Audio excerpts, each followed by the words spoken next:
Lightning like Steve McQueen. I'm in the fast lane when the light turns green. And I built tough, I ain't nothing but grit. Cause I made rugged blood, sweat, and spit. Yeah, like a horse I fly. Better push yourself in for a bumpy ride. I like to play hard, but I work harder. And I weather the storm cause I'm built stronger. What is up, ladies and gentlemen? We are back. We are live. It is the Freight Coach Morning Show, the top morning show in transportation, coming to you guys every single weekday, 8:30 a.m. Pacific, 10:30 Central, to break down some industry headlines, and most importantly, provide some actual insight into what you can do with all of this information. If this is your first time tuning in, welcome. This is the real side of freight, ladies and gentlemen. And I say that before every single show. And what I mean by that is I only speak to transportation professionals on this show, as well as my twice a week long form podcast, because I want to talk to the right individuals who have done what you're looking to do or who are currently doing what you're trying to achieve. So you can take that information, apply it, utilize it, and see a meaningful difference in your business and your life. Happy Monday, everybody. It is it's going to be a good week this week. I just got a really good feeling about what is going to transpire this week. Carla Isted, good morning to you over on LinkedIn. Let me see here, you guys. As we're kind of starting in this week, let me see. Tracy St. Clair over on YouTube, good morning. Nick, my man, let's go. Good to see you here, brother. Let me see here. Corey Buchan, happy Monday all over on YouTube. Sunny Sharma, good Monday morning. Orange shirt gang in the house. Gang. Yeah, you guys, it's fuel. Before we jump into anything, obviously, fuel national average is still sitting at $3.94 a gallon out there. The EIA is where I get that information from. Excuse me, the EIA.gov. And that is, I obviously watch fuel as a barometer to kind of how things are going from a customer standpoint. If you're bidding anybody on a line haul plus fuel, it gives you a better idea on kind of where things are trending on that. And I think it's good for everybody to kind of get an understanding of that. Obviously, we all know International Road Check is this week, you guys, and capacity is going to tighten up. And that's going to be an article we're going to break down, and it's kind of going over what this week entails. So I'll save a lot of that for that. And then also, you guys, we released a newsletter. All right. So every single Friday, we release a newsletter on, it's honestly, it's like a synopsis of one of the shows that I do. And it just breaks down some key points out there, you guys. I'm just trying to kind of expand out into the media world and everything. I'm not going to auto sign everybody up. So if you want to register for our newsletter, just go to thefreightcoach.com. It will prompt you to get it on there. And just sign up for it quick, you guys. And, it's just a way to help grow the show and spread the message out there in the way that we do it. And it's organic. And, I believe in a value-based everything. So if you think that I put good value out there and you want to go and sign up for the newsletter, sign up for the newsletter at thefreightcoach.com. I'm not going to auto sign you up because I was auto signed up actually literally this morning for somebody from one of their things. And I'm like, damn, that's kind of annoying because, again, I want everybody to do it because they want to receive it, not because I got a couple thousand contacts that I could just add in. But here we are, you guys. Obviously, there's a bunch of noise that just continues to go on out there. Social media is just littered with it right now on everything. And it's a lot of opinions of a lot of people that clearly aren't fucking doing the work. I'm going to be brutally honest, you guys. It's not as bad as everybody makes it out to be. It's not that it's easy. I want to be abundantly clear about that. It's not that this shit is easy, but it's very apparent that there's a lot of people out there putting their opinions that aren't actually applying anything.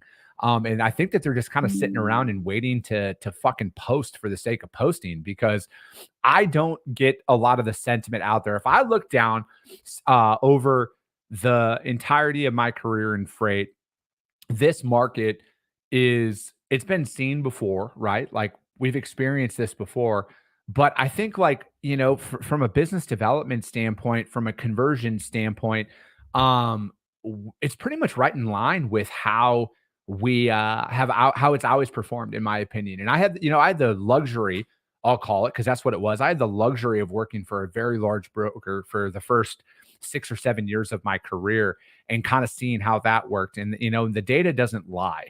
And, from a business development perspective that's out there, yes, it's hard. Yes, it's challenging, but it should be hard. It should be challenging. And I think that at the end of the day, this is what makes you better, right? And that's kind of the way that I'm attacking it. I was listening to, I listen to Andy Frisella a lot. If you guys listen to the show, you guys know that Real AF podcast. But I was listening to some of his episodes out there, and this weekend it was talking about failure on Saturday. And if you guys haven't listened to that one, go and listen to that because again, I don't like failing as much as the next person, right? Like I'm not going to sit here and say that I love it, but there's so much like the further along this journey in business that I get, the more value I see in those scenarios. And because that's really where you learn to adapt, and I'm going to kind of tie this in to business development here, you guys, because I know that that's what everybody always wants to know about. So for like the first year, I primarily relied on email for the most part, right? Because I had thought like, oh, hey, I can do this. And and to be honest with you, it was less invasive. And the no's don't sting as bad when somebody doesn't reply to your email.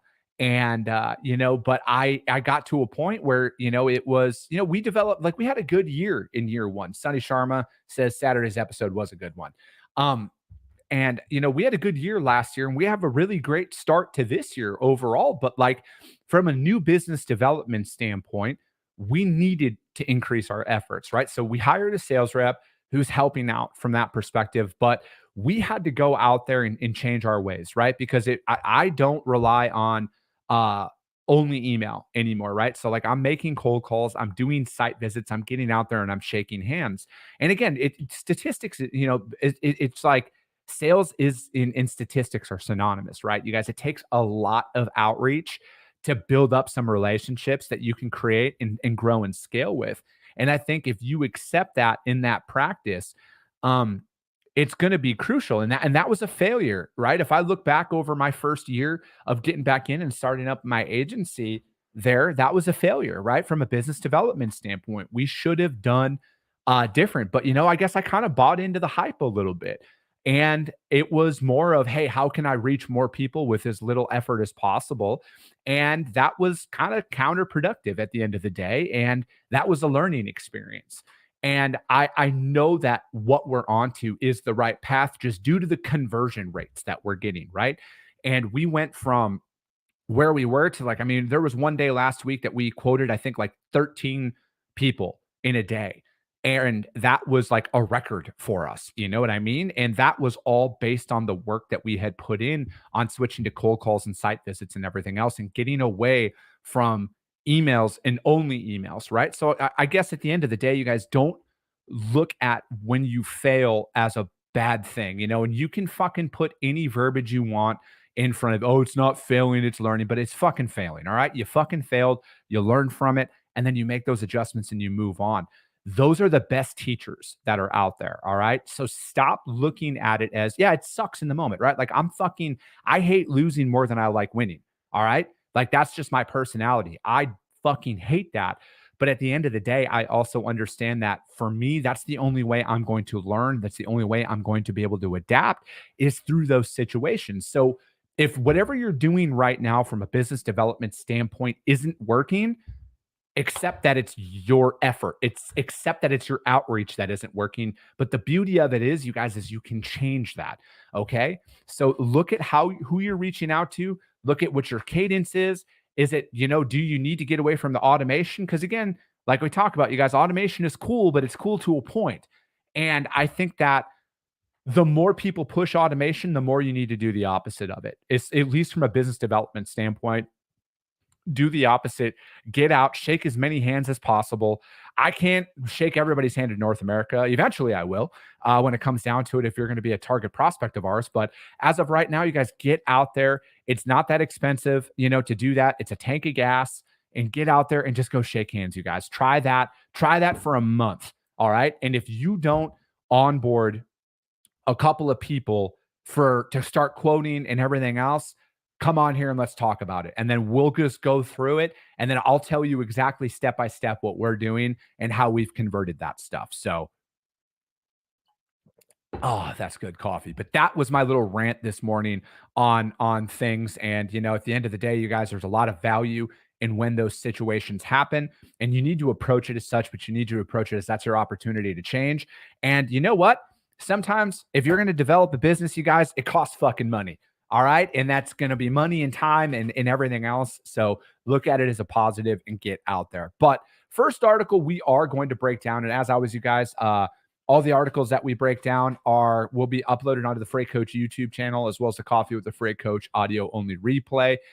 This one is from fleetowner.com. As we all know, this is International Road Check Week. So what fleets and drivers need to know. While safety is paramount in the trucking industry, an annual reminder of its importance is International Road Check. I will say this. I did see a pretty interesting post, though, about this, because everybody kind of you see differing viewpoints on this. You see some people are like, oh, if a carrier shuts down this week, you shouldn't use them. And then you see some people say, well, if safety was really that important, the DOT would do this more than fucking for 72 hours. So there's good arguments to either side, but I digress. It's a commercial motor and regulatory compliance out there. It's a nonprofit organization out there. This year's road check is from the 14th to the 16th. During road check, law enforcement officials will stop and inspect commercial vehicles and drivers, most commonly at weigh stations. In 2023, almost 60,000 vehicles were screened, and 9% of trucks and 5% of drivers were removed from service, at least temporarily. Why it focuses on tractor protection systems and drugs. Previous road checks focused more closely on equipment, but this year's will also check for controlled substances. According to Fred Fakima, sorry, Fred. He's a retired Washington State Patrol captain and current VP of Safety and Compliance for Zonar Systems, a telematics and fleet management provider. This year's road check drug focus should serve as a good reminder for fleets. It's a reminder for carriers to have those clear drug policies and enforce them strictly, and a reminder for drivers that the cops are looking.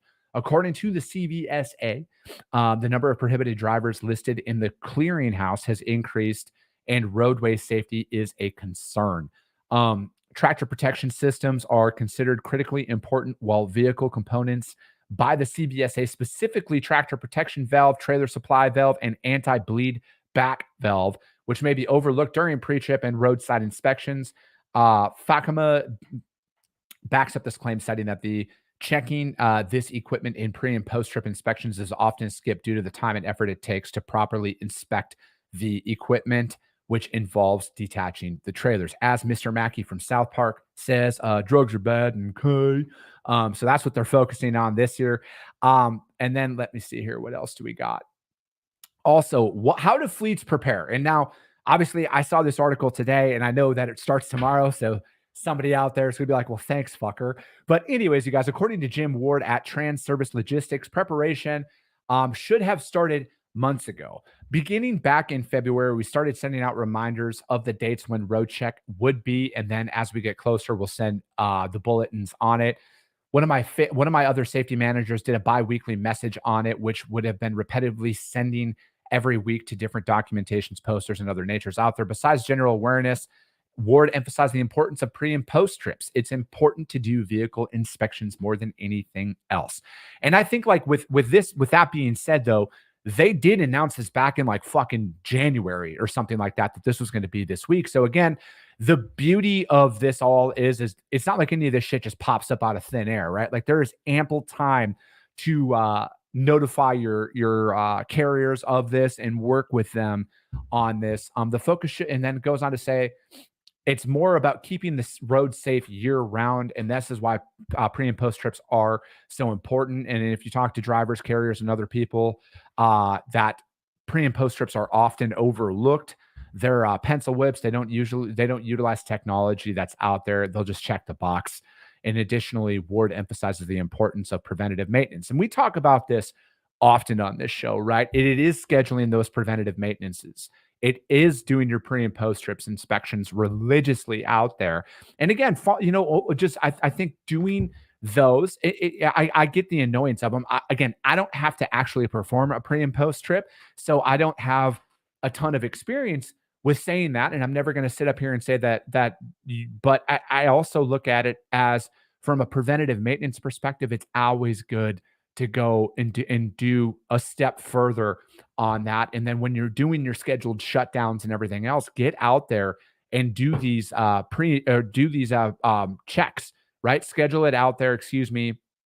And let me where was that? God damn it. Preventative maintenance. All right. Scheduling those out for when you're doing your shutdowns and everything else, I think is important. And now, from a business development standpoint, all those people that like this is another one of those weeks, you guys, that you're going to probably get an opportunity to move freight for somebody this week. Do not quote anything blind this week, okay?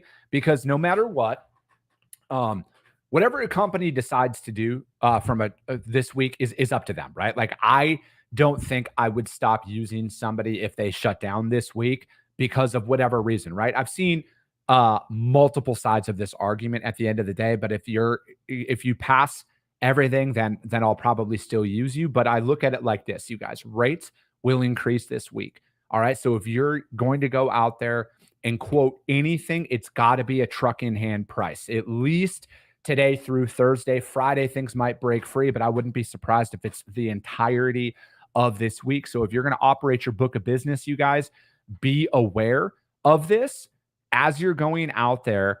And because like when these opportunities fall into your lap this week, you guys don't want to bid it off of a whatchamacallit, like any rate that you see out there. And again, I utilize rating software. Obviously, Green Screens is a friend of mine. They're longtime supporters of this show. And I use them to quote everything. But this week, you guys, I'm using truck in hand pricing this week, right? And I'll compare it. Obviously, I'll use data points. I'll compare everything. But a lot of this stuff, you guys, this week is extremely chaotic from that. So I don't want to see anybody who's never really worked in this market before or is newer to a market like this. You're going to be stuck in a pretty bad position. Okay. But this is also when service failures increase. So these are those opportunities for you to get in the door with a lot of the prospects that you've been going after and a lot of the customers that you've been quoting a bunch of freight for and you haven't been winning anything. Truck in hand only this week, you guys, and then verify that the driver's empty, verify that everything works out before you send anybody in and send in that quote and make it happen that way, you guys. That's what I'm going to be doing all week. Any load that I get is going to be a truck in hand quote. All right. And if you don't know what that is, you can make outbound phone calls, all right, to carriers inside of your network. Or you post it up on a load board, you post it up on DAT, you post it up on Truck Stop or whatever load board that you use. You get those inbound calls or you use those to reach out to carriers who are posting their trucks in those areas. You call them and get them locked in that way. Do not quote anything blind this week, you guys, just speaking from experience, unless it's contracted, truck in hand mentality only. But yeah, you guys, let's get on to the next article here. This is one that I as a visionary founder, this is something that I absolutely love to read about. Is this one's from ttnews.com, and it's freight market stabilization bolsters M&A optimism, but sellers may be looking for more than buyers want to pay.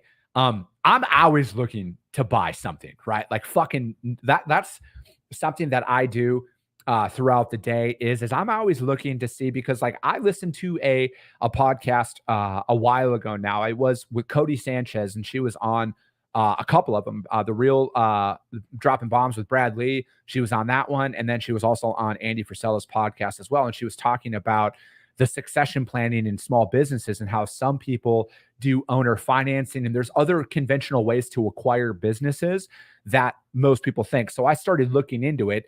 And, again, I'm always looking for a deal, right? Like I'm always out there looking to buy something. And, it might be my arrogance, you could call it, but I'm like, well, fuck it. I'll find a way to raise money if I need. That's just kind of my mentality. My mentality on everything is I'll just figure it out. So don't ask me what my plan is or anything like that. My plan is I'll just fucking figure it out. Anyways, into the article here. As trucking M&A followed the freight market into a down cycle, conditions have stabilized, showing positive signs for the sector going forward. Let me see here. The bolstered acquisitions, but as the freight market soured, so did that trend. Now with conditions steadying, there is renewed hope that the activity will re-emerge later this year. Jonathan Britva, managing director of Republic Partners, referred to it as a mixed bag. It's still fairly muted market overall in terms of activity. There's certainly been a pickup in conversations for sure. There's an interest out there from potential buyers that we are engaged on. We've got several deals in the market. Bertiva added that the M&A sector is facing a gap between the sellers who are looking for more than what the buyers are willing to pay. He suspects that mismatch will continue until rates improve and performance remains consistent over time. I think that sellers are becoming more realistic as to their value out there. But I think there's a lot of folks saying, hey, I know it's a tough time, but we can weather the storm as we know it, and that it's going to bounce back. Tenney Group CEO Spencer Tenney, he's been on the show before, saw a spike in interest during the first quarter compared with later half of last year. He noted that activity has been from both buyers and sellers entering the conversations. Tenney Group also has 4 deals close to being under contract. The feedback we are getting is that many business owners that desire to exit in the second half or just throughout 2023 just never felt comfortable with the environment. Tenney said, adding that the freight market and interest rate environment appears to be stabilizing. There's just much more confidence in their ability to get a deal done that's economically acceptable to them. And then Tenney also noted that there is room for improvement before activity reaches more normalized levels, and he expects full normalization to take place in later this year. The motivators vary across the board, but one of the more common themes is just offsetting rising operational costs, and that's a major problem, he said. So we're seeing many buyers looking to offset costs in the same motion, diversifying and attempt to create insulation from spot market exposure. And then Britva, noted that there have been some deals pushed forward from carriers facing immediate business challenges. However, many have decided to wait until the market upcycles. And then for the current market, it's definitely a better scenario for a strategic buyer than it is for a financial buyer. I think that we probably continue until we see performances really start to bounce back, where the private equity, the financial community that can start to tap the lender markets out there. I just look at it as there's good and bad in every market, no matter what. And again, I'm not an M&A expert, but I am a fucking optimist at heart. And I think like if you're looking to expand, if whatever you're looking to do, I just look at it as there's never a better time than right now. Like no matter what, I don't. And again, somebody could probably pick this apart and say that that's not the way of looking at things. But I just literally am the type of person where I'll run through a brick wall and figure it out as I go. But again, I think like this is the time though, when if you have the capital, maybe you have the financing in place or whatever it is, these are the times when you're going to find a great deal or the right deal for you is right now. Because I don't think waiting to do anything, because if the market improves, a lot of these guys who might be looking to sell their business they're going to ask for way more money than what it's currently worth, or they're going to hold on and try and go and push out this down cycle. So that's why it's like I say that there's no better time to act than right now, because like if you're looking to do it, like fucking do it. Don't wait. Engage that shit, make it happen. Ken Kramer, who's the director of corporate banking at BMO Transportation Finance, expects to turn around a little stronger before there's going to be an uptick. We've seen some transactions, but I would say it's still quite relative to where it was when the market was much stronger out there. And then let me see here. I'm just kind of jumping around. This is kind of a long article overall here. Let me see here. Kramer noted that buyers have been trying to normalize valuations since the end of the pandemic, given how far the market has swung from its peak to down cycle. I don't think this will be driven by buyer demand. I think it'll be a seller-driven process. Now financial buyers are always looking. They're always out there. They've always got money to spend, but there aren't a ton of financial sponsors that like the asset-heavy trucking industry, and rightfully so. Kramer suspects that asset-light logistics transaction will start to turn around earlier, with the asset-heavy side trailing behind. which I think is good to note, right? At the end of the day. Billy Hart, who's a managing partner at Blue Jay Advisor, said sellers are getting more realistic around valuations as the year progresses. There are companies that went gangbuster in 2022, fell off in 2023. It's difficult to get buyers and sellers to calibrate to what a fair valuation might look like, he said. I feel like going through the pain of 2023 had sides getting their heads in the right place. Hart also added that the freight markets have pretty much bottomed out and are starting to trend up. They're not effectively paying more for an asset than they would have otherwise a lower interest rate market, he said. But I think that this is where we're going to see more activity, at least early 2024. Calling it second or third quarter are mostly add-on acquisitions as opposed to larger platform deals. I think that that's an interesting take. I really do. I think that, you know, what we're talking about here is because I think that it's pretty obvious to anybody out there who's paid attention to this industry for a long time. Like there's a lot of companies who got out when the market was hot. They got acquired when the market was at an all-time high, and they did it the right way, right? And I think that some people might hold on too long, but that's why it's like if you're in this industry for the long term, right? And again, you guys, this is a really good article, and especially if you guys are looking to buy or sell your business. ttnews.com, freight market stabilization, bolters, M&A optimism. I've had Spencer Tenney on my podcast. He's a great resource. And I know that there's other great resources that are out there to look at and kind of explore this. But I think again, these are kind of key points where, that window of valuations that was out there a couple of years ago, I don't know if that's ever going to come back, because the market was like, at least I hope it doesn't, because I don't want that environment to come back ever again of what happened during the pandemic. All right. Because we all can agree that it was fucking chaos. But I think if you were looking to exit, I don't, again, I'm not an M&A expert, but I trust my gut in a lot of these instances. And I think that, it's you might have missed that one. But again, like this next market uptick, you might want to exit. If you're looking to exit, you got to do it, right? Like, and I don't know. I'm just such a all in or all out type of person at the end of the day.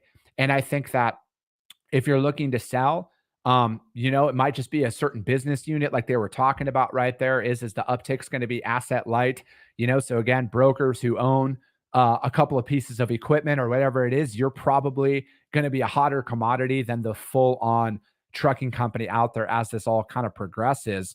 So I think that it's I don't know. I'm going to stop talking because I feel like I'm rambling at this point. But again, my gut is always, if you're going to do something, fucking do it and make it happen.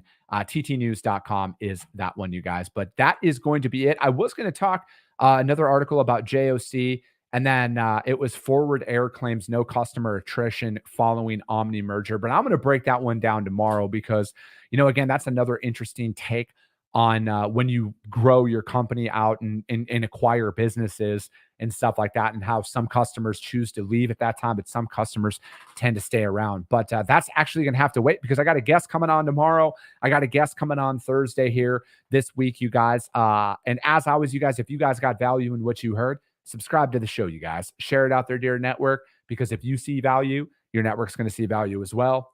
I appreciate you guys. I love you guys, and we'll be talking to you soon.